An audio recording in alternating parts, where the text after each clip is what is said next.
Hey, what's up, everybody? BDO44 coming at you with another video. Alright, so we got some clarity in regards to the no trade clause because we weren't really sure if it carried over to the Phoenix Suns or not. And we're talking about Bradley Beal, for those who are wondering, who was traded yesterday for Chris Paul, some pick swaps, a couple second rounders, and Landry Shamet's contract as well. We broke down how we felt about the trade on both sides for the most part. And the only thing that we weren't sure about, besides the fact of the pick equity and what that was worth, how many picks are coming, they still haven't announced necessarily that, which makes me think that they're probably still adding stuff to the trade, maybe even a third team right now, probably. But nevertheless, it's a situation where Bradley Beal's no trade clause was waived so that that trade could be made possible. But like Gilbert Arenas said, it's still attached to his contract, a contract that is about 4 years left on it.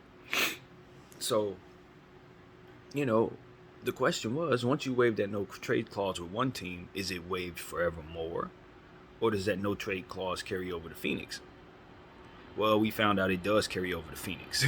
Phoenix is going to have to negotiate with Bradley Beal, just like the Washington Wizards did, in order to move him. $50+ million only increasing in value, or rather in price, as he gets older, as most contracts do, and the no trade clause is so very, very, very impossible to move, because literally you have to go through the player in order to make it happen. I just think it's the worst type of contract. I don't know why such a thing would be given to Bradley Beal. He's not that type of player at all. He's a very, very good superstar, but we're talking about some of the best players in the world. Some of the best players who've ever played this game didn't have no trade clauses. The best, highest leverage players in the league right now don't have no trade clauses.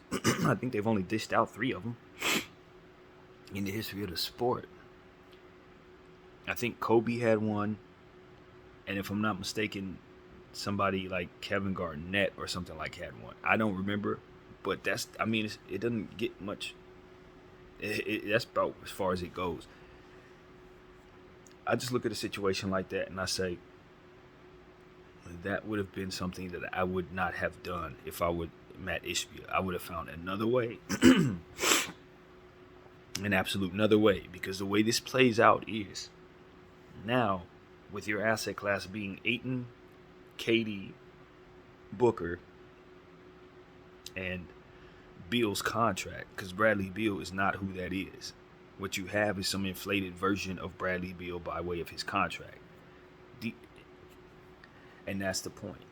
The Washington Wizards knew they were giving that up, and giving that up likely means that you're going to have to attach picks to get rid of it. Not just a little bit of picks, but a lot. And that's why the Phoenix Suns, I think, may have left something on the board even now. They may have left something on the board. I think Bradley Beal actually did them more of a solid than we're really actually giving them credit for, because when you consider how much that no trade clause should be worth, when you consider once you get that contract, you can't let it go unless Bradley says so, and for what Bradley would accept, since you're sending him to the to a team that he obviously would want to make sure they have assets and things of that nature when he gets there. That's a nightmare, given the fact that you have to deal with that for the next 3 or 4 years. 4 years. He's already in his 30s. The Washington Wizards moved him on because they're starting their rebuild, which means that he can't necessarily be a part of a rebuild and be happy. So this is a nightmare. This is a beyond nightmare, because if for some reason he finds himself unhappy in Phoenix, he could demand a trade. And at that point, you're going to have to trade him for much less than you actually got him for if you're Phoenix. Much less. Because if he demands a trade, if for some reason he's unhappy in Phoenix and demands a trade, not only does the other team know that he demands out, but they also know when they acquire him, they have to negotiate with him to get him off the books. So I'm going to make you give me damn near Devin Booker just to get him off you, because you don't have any picks to give me. You done gave those away for Kevin Durant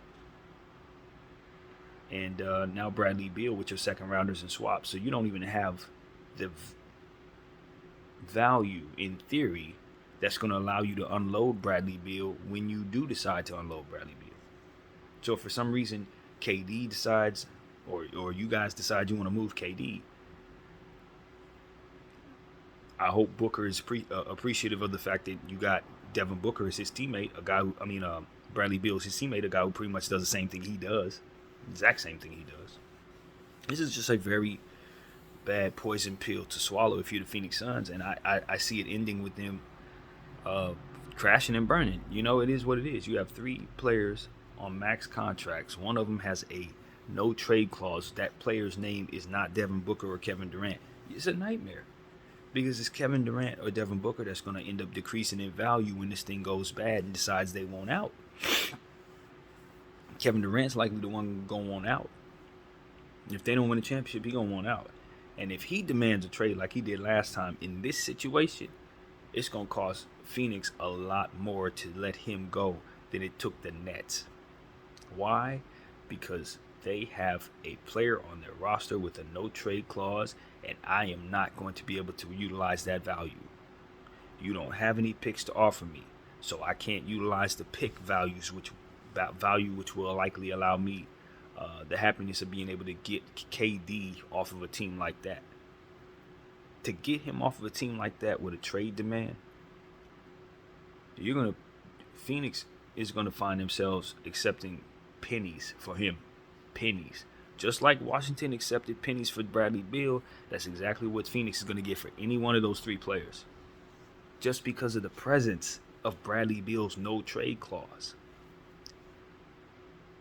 And how that's going to affect the rest of the asset class, I've already said. See, this is why Matt Ishbia is going to be the one that ends up taking the worst of this. Even though he's up there trying to, do what it is he wants to do, he's going to find out that this was a real poison pill. And not a minor one. Not a minor one. When you bring in assets like this is just like Rudy Gobert, if not significantly worse. Because at least Rudy Gobert's contract doesn't have a no trade clause. At least.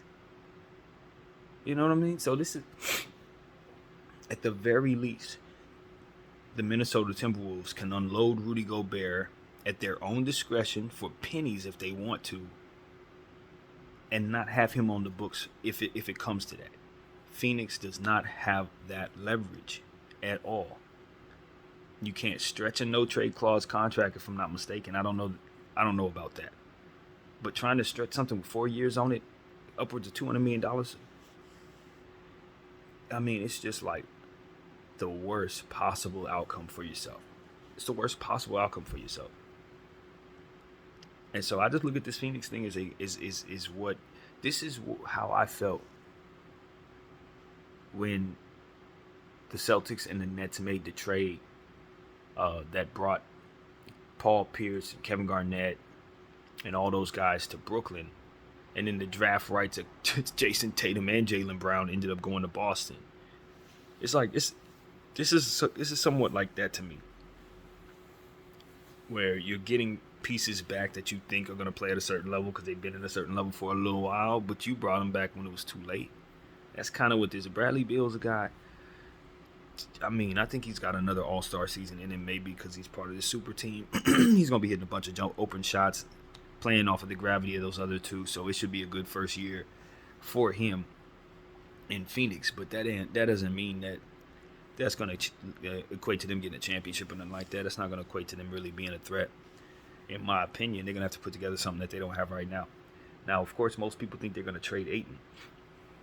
But I don't know what you think you're going to get for Ayton. And I'll tell you why. The same reason we already said. He's attached to a team that has a player with a no trade clause. Which means that I'm gonna mess with his value because of it, because I know how bad you need to get rid of him. Because a fourth of what you have right now can't be moved. Cannot be moved. And again, you have no picks. So I'm going to tax you based on the fact that you're coming to the table with less value than other teams would in the event you try to make a move for the value of Ayton. I don't have as much flexibility with Ayton in doing a deal with you because of how little you actually have. So it's going to cost you. You see what I'm saying? These are things that Matt Ishbia know nothing about. He made James Jones' job significantly harder. And I don't know that James Jones is really ready for that. But he going to be a part. It's going to be real to him now. When he try to move Ayton and he find out he can't get nothing for him. He can't get nothing for him. His value elsewhere ain't going to be the same as it is in your possession when you got Bradley Beal's no trade clause attached to him. I'm telling you, it's like that. It's literally like that. And you back yourself into a negotiation corner, essentially, with a no trade clause and no picks on your books. It's a nightmare. It's an absolute nightmare. Your flexibility is null. You don't have any. Because anything you do, I know you have to do.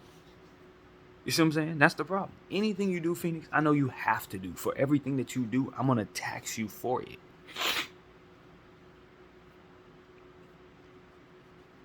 Now, Washington didn't have that problem with Bradley Beal. Why? Because they had their picks. They had picks. They had everything for their reset in place.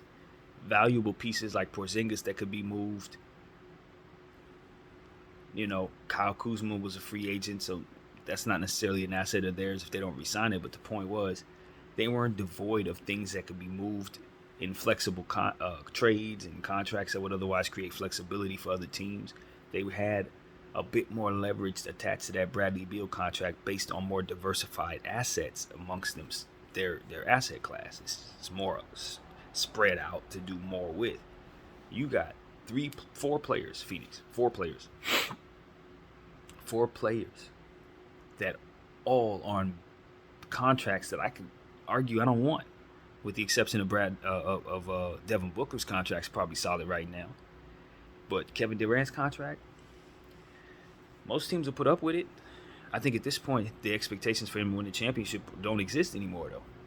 Now, I could build a champion with him a part of it, but as far as me taking him on and thinking he's going to do what I thought he would have did 2 years ago, that's over with.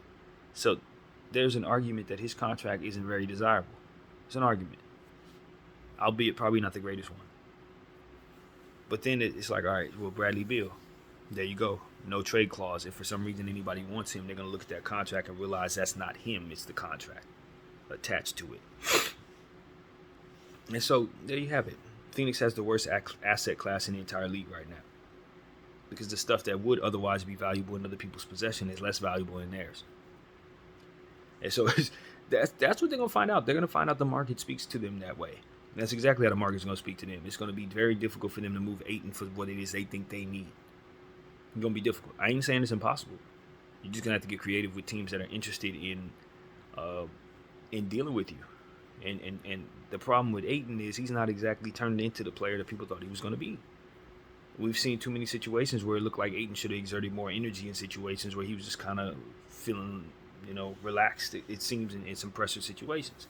Attitude not so good, at times. And his issue with Monty Williams was well documented. And now they're bringing in Frank Vogel, and I just kind of know how this goes. I'm a Laker fan. I watched Frank Vogel at his best and his worst.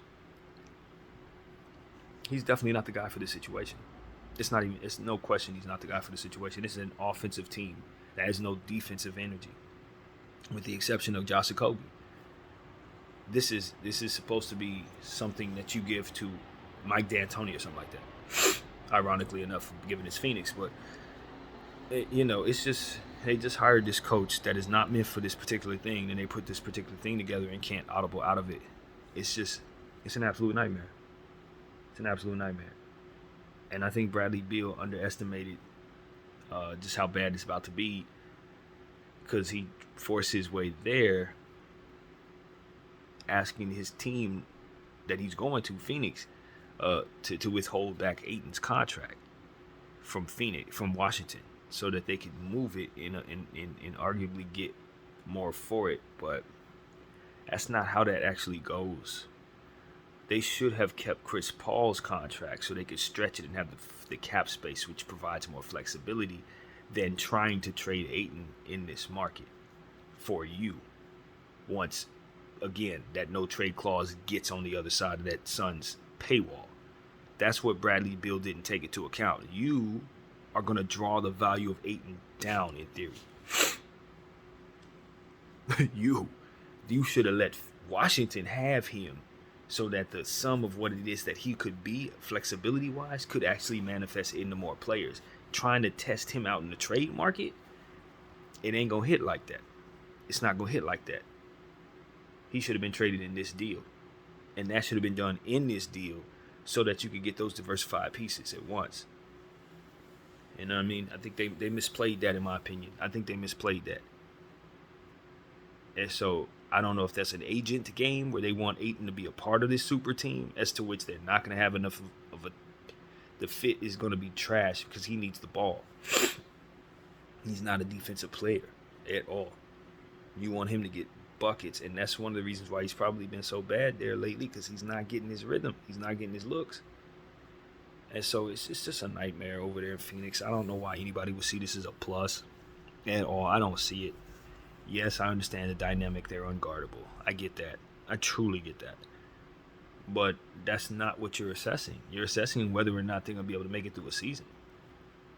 Not whether or not they're going to be unguardable in the few times they're going to be on the floor together. What the hell does that do for me if they're only going to play 20 games together? And some may say, well, we don't expect that.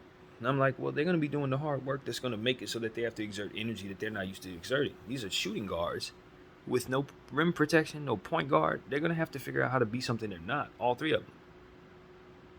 It's an ill-advised basketball move on top of all the other stuff that goes on with the value of the players.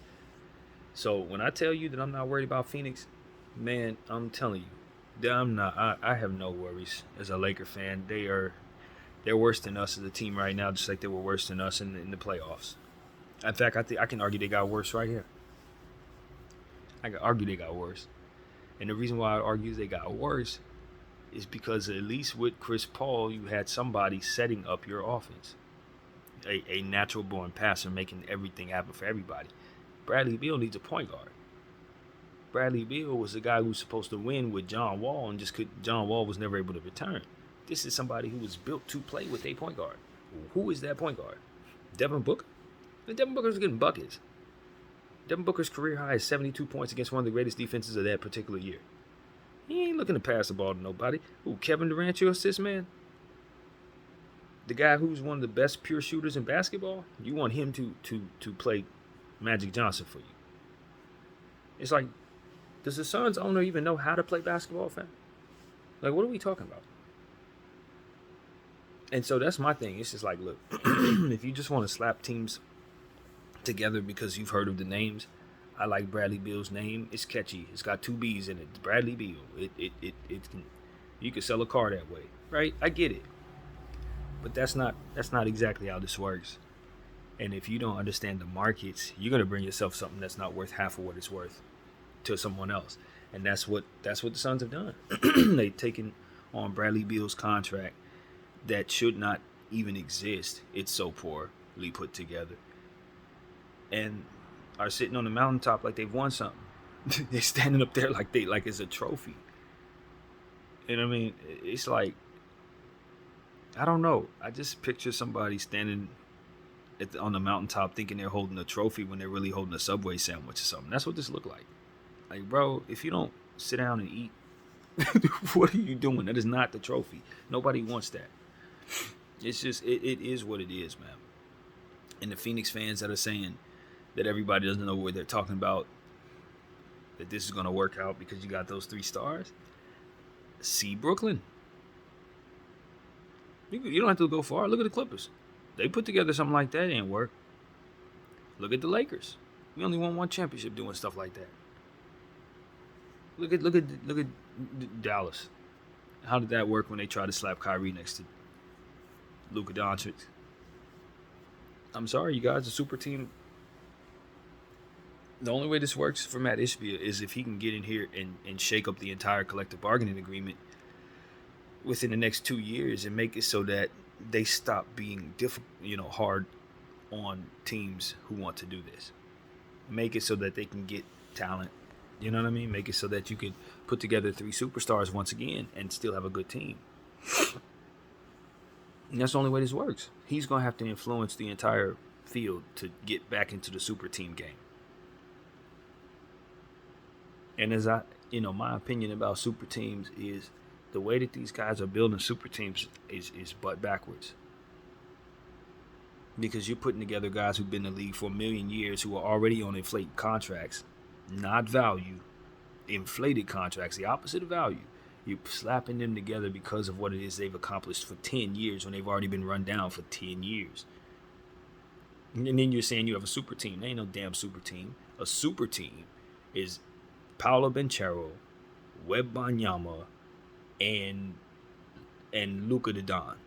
That's a super team. Do you know why? Because you're adding young players in their prime who are at the top of their game, who probably should have contracts like that, who probably haven't gotten paid like that. Value. And the dynamic of super, which means that you can actually put something around it because, again, value. You should be able to get role players all around a team like that because they ain't on no stupid, crazy contracts that are attached to 33-year-old players. That's actually super. What you are building is not super. What you're building is expensive and old. It would have been super if you would have did it 6 to 7 years ago. And so that's my thing with this super team crap. It's like, if you're going to build a super team, how about it actually be super? Instead of you slapping together the same dudes that would have been on a super team in 08. You know what I mean? It's like, these guys don't know what the hell they're doing. And then it affects other people's lives. Players get on these teams and can't get a good role. Asked to do things that don't keep them healthy. And it's like I said about D'Angelo Russell having to box out a center at the end of the season. Why the hell was he even on the floor for that? That shouldn't have even been his responsibility. But because of owners like this, Matt Ishbia, that's exactly what Devin Booker and Bradley Beal about to be doing. Kevin Durant going to be trying to play the Robert Williams role and get a bunch of buckets. This is like, again, as I said yesterday, it's the NBA is going to have to do a much better job of holding back on the let's let anybody with big money in. Because a lot of times people who have big money don't really have big circumstances as it pertains to understanding what they're doing. They don't have the right people around them. They don't come in with the right attitude. They think the NBA is one thing and it ain't that, but they got their money, so they're going to do whatever they want because that's just how they kick around the world. And they end up getting the NBA, swallowing a poison pill, and the fans get the worst of it. All they're going to do is sell the team for more than it's worth regardless. They don't suffer nothing.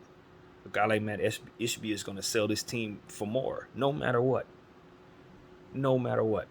And that's the problem. It's like, don't let guys like that in the NBA. Don't.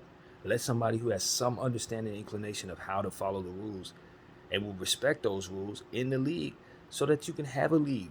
Because when you let people like Matt Ishbia in the league, you don't have a league no more. What you have is a clown who wants to defy the rules, ruining it for everybody else. There's a reason why they didn't want that. There's a reason why they try to deter people from building that way. And because that reason's in place, you building that way is going to screw things up. You know, it screws things up for your fans. And that's what it is. Now they got a quote-unquote super team with not so super assets at all. The asset class is not super. Your asset class is trash. How can that possibly be seen as a good thing? When all the value, everything you got on your team can't be traded for what it's worth. How is that a good thing? You know what I'm saying? And stuff like this, they don't even enter. It's probably not even entering his mind. This ain't even entering his mind. But best believe when it goes left, he gonna want James Jones to fix it. Then how? It's gonna be the question. How you gonna fix that, James? I can tell you're gonna fix it by being blamed and getting fired, because that's all that's gonna happen. It's trash, man. Phoenix is ruining this situation. They had a very good team 2 years ago that made it all the way to the finals. All they had to do was add properly to that.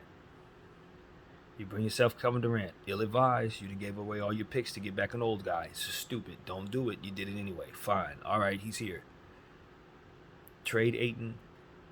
Build yourself a real team so you can play the type of ball that Devin Booker and Kevin Durant supposed to be playing. That's all you got to do. Build around those two. You'll be good to go.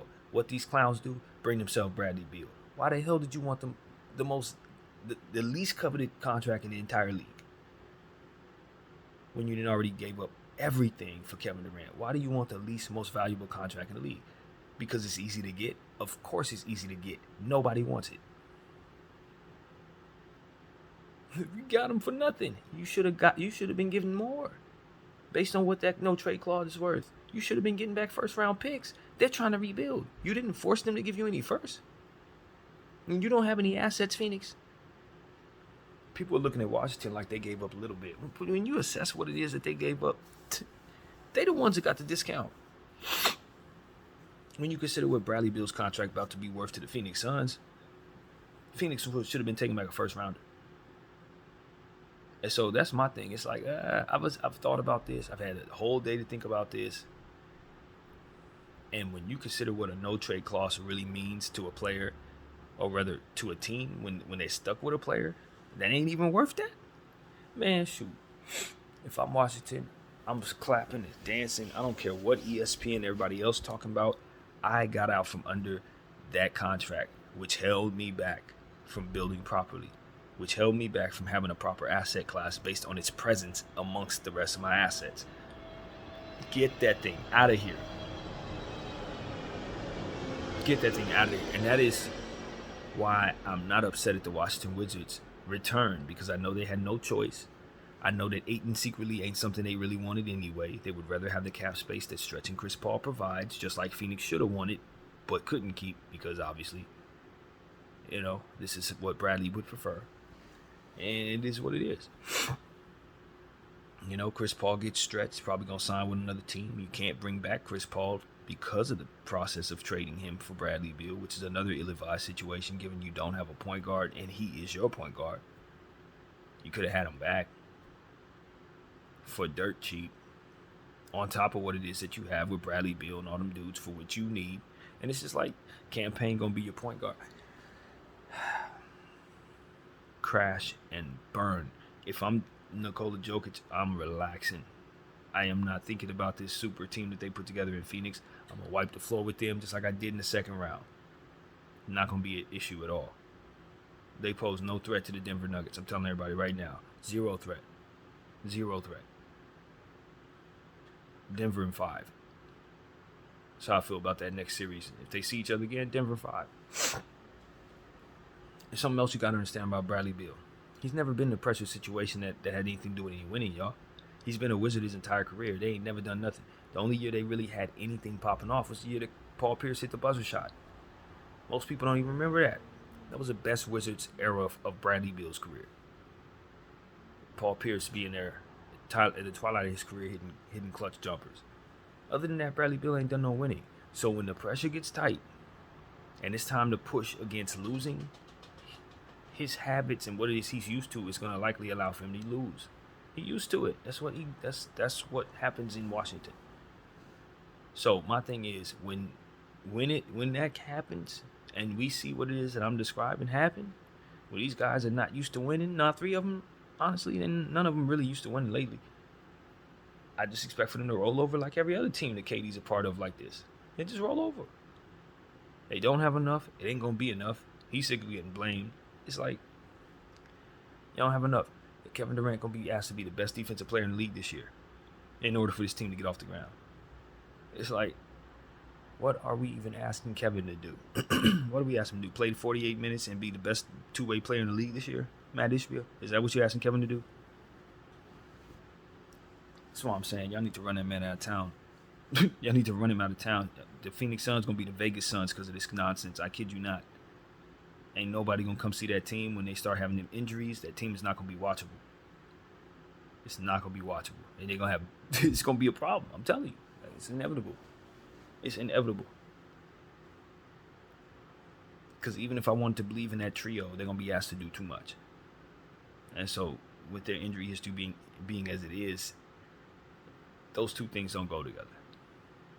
At all. I expect them to play, like I said, probably about 35 games together, something like that.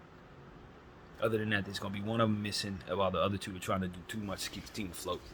Running around with guys like, Josh Okogie and Cam Payne and Jock Lindell. That's going to be the best thing they got for themselves, and it's just not even close to enough to make anything make sense at all. Not at all. So that's what I think of that. I'm just as down on that trade as I was yesterday. My evaluation of both of their teams and what their intentions were or whether they're great for this trade, it is fluctuated a lot. But where I stand right now is Washington gets an A, an absolute A for getting out from under that contract without having to give away any first round picks to do so. They shouldn't even be getting back any pick equity for this. That's them second rounders, all them pick swaps. None of that should even been there. Washington shouldn't even been taking any of that back. They should have took back the salaries and should have been dishing out value with the pick if that was to actually make sense to me. Now that I've given it all the thought in the world.